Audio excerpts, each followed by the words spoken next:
C'est compliqué. Et ensuite, c'était un grand parcours. Un grand merci pour ce témoignage. L'orateur suivant, c'est Isabelle Hillern, qui est docteur de l'école pratique des hautes études, et elle est professeure en médiation socio-religieuse.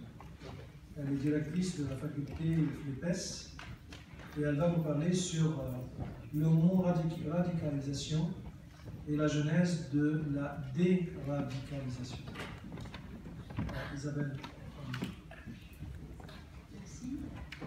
Tout d'abord, je voudrais remercier et les organisateurs et l'hôte parlementaire de cette journée. Je pense que ce sont des journées importantes par les rencontres qu'elles permettent. Je vais faire un saut. Évidemment, je vais être dans un registre de témoignage, mais vous doutez bien, je ne vais pas être dans le même type de témoignage, parce que ce dont je témoigne n'est pas la même expérience. Juste un détail, je ne suis que doyenne de la faculté, pas directrice, le directeur est présent dans la salle, je salue Philippe Girardet. Alors ma discipline, c'est la philosophie. Et mon exercice professionnel choisi depuis toujours, même si j'ai une activité de recherche, je me présente un petit peu, vous voyez comment j'essaie de travailler. C'est l'enseignement en formation professionnelle. Des acteurs territoriaux, des acteurs publics, des acteurs privés avec délégation de services publics, des acteurs socio-éducatifs, qu'il s'agisse de cadres, de dirigeants, d'intervenants de terrain, y compris des élus locaux, territoriaux. Ce dont je vais parler, c'est ce matin, M. Folliot évoquait le fait que toutes les personnes qui interviennent maintenant dans les dispositifs des actions de prévention primaire, donc c'est une mission interministérielle de lutte contre la radicalisation. Ce n'est pas exactement l'intitulé, mais en fait, c'est de ça qu'il s'agit. Effectivement, sont des intervenants, je trouve, quand ils interviennent, pour ma part, j'interviens en formation auprès des gens qui sont en ligne directe sur ce front de travail. Je travaille avec les préfectures, avec des conseils généraux, des régions, des académies, et évidemment des éducateurs de terrain, des psychologues, mais aussi, entre guillemets, des cadres religieux. Les gens qui, comme moi, interviennent dans ces dispositifs ont un devoir, sachant qu'ils ne savent pas, puisque nous sommes tous déconcertés par ce processus. Qu'est-ce que c'est que la déradicalisation? À quoi est-ce qu'on reconnaît quelqu'un qui se radicalise quand on l'accompagne au quotidien depuis un certain nombre d'années? Ce sont les questions que posent les intervenants. La responsabilité des gens qui interviennent dans ces dispositifs en formation, alors pas parce qu'ils savent, mais parce qu'ils conduisent les acteurs à mieux comprendre les problématiques, à se coordonner entre eux, etc., c'est de rendre des comptes ou de trouver comment rendre des comptes de ce qu'ils comprennent, de ce qu'ils éprouvent, de l'expérience dont ils peuvent rendre une expression. Et ce que je vais vous présenter, c'est quelque chose comme ça. Je vais témoigner d'un questionnement en ce moment, qui est le fruit de ce que je vis avec un certain nombre de collègues. Comment est-ce qu'on accompagne des personnes? Pour moi, c'est ma question. Comment est-ce qu'on trouve des ressorts pour que des éducateurs, des psychologues, des imams, des pasteurs travaillent ensemble à l'accompagnement de jeunes dits se radicalisant? Qu'est-ce qu'on fait? Par quel bout on attrape ça? Et pour vous montrer la difficulté de la chose, je vais bien évidemment m'appuyer sur la philosophie qui est ma discipline, mais je vais surtout aussi m'appuyer sur les univers dans lesquels on évolue et les registres de langage qui sont dans l'actualité pour nous parler de ce qui nous arrive. Je vais prendre le mot radicalisation, et ce que Saïd a proposé d'appeler étymologie, c'est simplement, je vais vous traverser des différents niveaux de signification du terme radicalisation dans lesquels on est pris. Et au bout du compte, je vais quand même essayer, en faisant cette traversée, de poser un questionnement moral-éducatif. Non pas moraliste, mais moral-éducatif. C'est-à-dire comment entrer en dialogue éducatif, d'éducation mutuelle, co-citoyenne, avec des personnes certes plus jeunes, mais pour autant des concitoyens. Qu'ils aient 16 ans, 18 ans, 35 ans, ce sont des concitoyens. Donc comment est-ce qu'on rentre en conversation pour essayer de faire bouger les choses? Et c'est une conversation qui peut être conduite par des personnes qui sont elles-mêmes religieuses, ou par des personnes qui sont psychologues, ou par des personnes qui sont éducateurs, ou d'autres, il y a des policiers aussi qui interviennent dans les dispositifs, il y a aussi des personnels de la préfecture qui font des entretiens pour vérifier la pertinence des signalements. Donc comment est-ce qu'on rentre en accroche de dialogue moral? Mon pari, c'est qu'il y a un des registres où on peut discuter en termes sur les valeurs et les choix. Puisqu'au bout du compte, quand on agit, il faut qu'on puisse être reconnu responsable de ses actes. Et voilà un peu la chaîne de travail. Mais vous voyez, on y est, on y va et on essaye de construire ça. Alors, le terme radicalisation, ça n'est pas un concept. Il n'est pas propre à une discipline, il n'est pas un concept politique, ou juridique, ou sociologique, et ce n'est pas un concept clinique non plus. En psychopathologie, vous n'avez pas la case radicalisation. C'est tout simplement un mot, on va refaire un petit peu l'histoire du mot, si vous voulez bien, pour le repartager ensemble. Un mot issu de la langue politique française ordinaire qui apparaît à la fin du XIXe siècle, en anglais et en français. Si on prend un dictionnaire de langue française assez étoffé, comme on en trouve en ligne, je pense je donne des références à mon bonne petite prof, c'est le trésor informatique, le trésor de la langue française informatisé, on le trouve en ligne. Donc là, vous avez des vieux bons dictionnaires comme le Littré, etc., qui sont compilés, remis en ligne. On va radicaliser, et on lit rendre radical, intransigeant. C'est un verbe qui signifie, dont le synonyme peut être durci ou renforcé. Et on apprend aussi qu'il apparaît en 1845, 1917, qu'on le voit arriver en anglais en 1823, en 1830. Vous voyez, c'est la fin du siècle, et les exemples de ça sont des exemples de témoignages politiques. Clémenceau est cité, par exemple. Le collectiviste se radicalisera, dit-il. Donc on sent que c'est une langue qui désigne des positions politiques.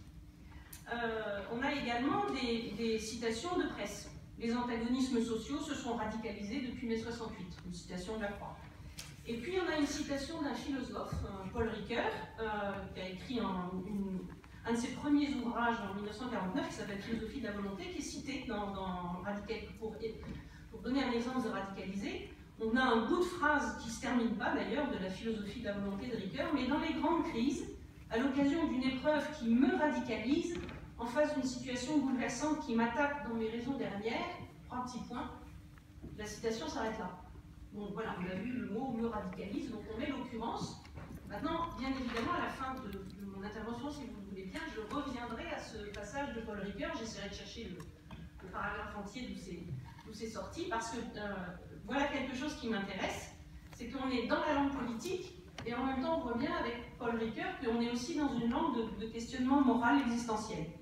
Donc je le laisse en suspens, je vois bien quand est-ce que c'est apparu, depuis quand ça circule, et on va essayer de regarder aujourd'hui, dans une actualité stratifiée, comment le terme circule entre nous et d'où il nous vient.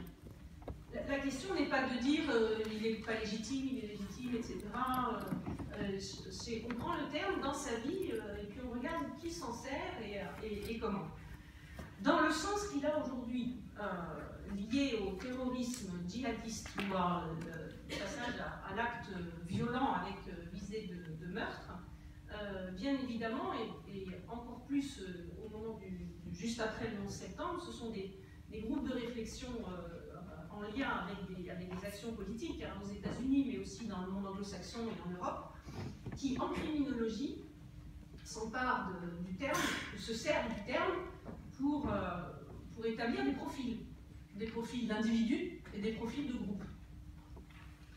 Je ne vais pas citer toutes mes sources pour ne pas faire lourd, mais on trouve en ligne d'excellents rapports de criminologie, même en langue française, évidemment, en anglais, mais en langue française, des rapports de criminologie réguliers, récents, faits par des départements d'études criminologiques ou des groupes d'études civiles qui rassemblent des experts. Ces rapports sont, pour la majorité d'entre eux, très bien bâtis et on voit bien comment fonctionne la criminologie. Là, vous avez les sources que je ne vais pas citer dans le détail. Mais la criminologie regarde la radicalisation aux fins d'aider l'action politique de sécurité, de renseignement, de police, et aussi pour aider l'appareil juridique à saisir des personnes avant qu'elles ne commettent, sans faire exploser l'état de droit. Donc c'est quelque chose c'est un chantier de travail qui est évidemment très utile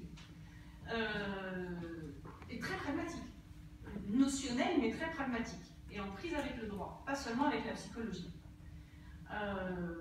Bien évidemment, la radicalisation regardée par la criminologie met la radicalisation du côté du crime, forcément. C'est une redondance de le dire, mais en même temps c'est important, ça le connote et c'est légitime. Moi je ne suis pas là pour déconstruire au sens de critique.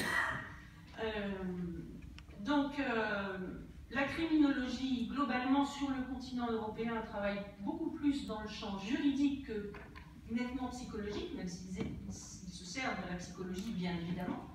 Peut-être en Amérique du Nord, notamment je pense au Canada, la psychologie est plus présente, plus puissante dans les études criminologiques, mais toujours est-il qu'on a donc des profils et en même temps des moyens juridiques pour repérer des groupes et des personnes.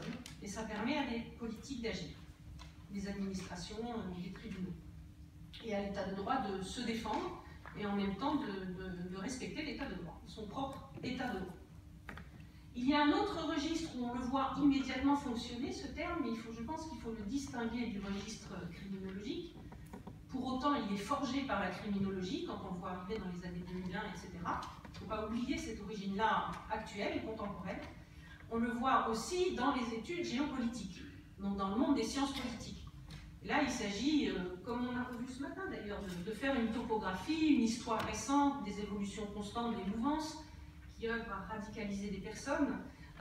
Il s'agit d'établir des répertoires à jour des leaders, des organisations, de leur mode de financement, des acteurs de ces mouvances, de leur mode de recrutement, etc.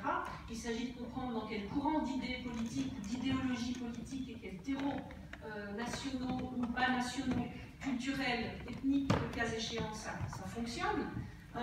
Et là, les gens qui travaillent dans ce registre d'études ne sont pas des criminologues, lesquels criminologues sont des experts au service de l'action, ce sont plutôt des chercheurs et des universitaires qui ne sont pas directement au service de l'action, mais qui sont au service qui produisent des études en vue d'éclairer la compréhension que nous avons du contexte.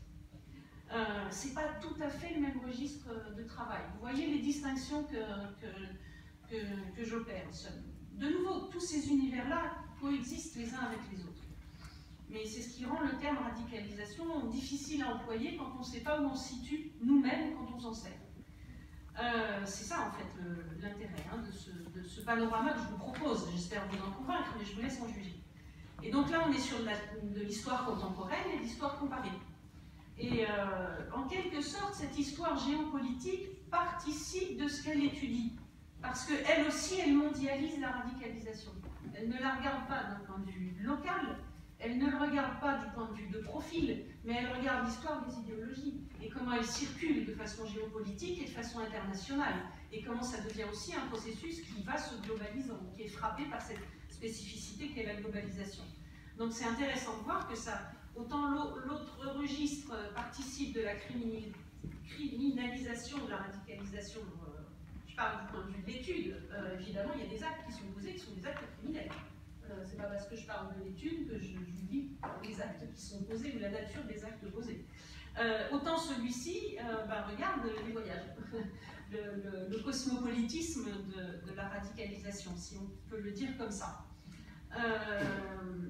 Donc, de ce point de vue-là, ça permet aussi, à un moment donné, de se pencher sur quelque chose dont moi je ne suis pas spécialiste et que je ne peux pas apporter, qui peut-être serait intéressant à prendre en compte aussi. C'est pas seulement l'émergence dans le monde arabe des radicalisations terroristes djihadistes, mais c'est aussi l'émergence européenne de la radicalisation. Et là, les études rappellent la chronologie des guerres qui ont mobilisé des combattants européens. Donc effectivement, 79 Afghanistan, 92 Bosnie, à partir de 94 l'univers caucasien. Donc on est dans un univers où on voit l'européanisation par des flux migratoires, de gens qui effectivement voyagent en quête d'un certain nombre de choses. Où là, les personnes, le témoin précédent est plus habilité que moi à témoigner de ça. Et donc on peut regarder comment il y a une histoire proprement européenne de la radicalisation, parallèle ou en interaction avec une histoire liée au monde arabo-musulman. et où les grands acteurs internationaux et les chocs, notamment les politiques,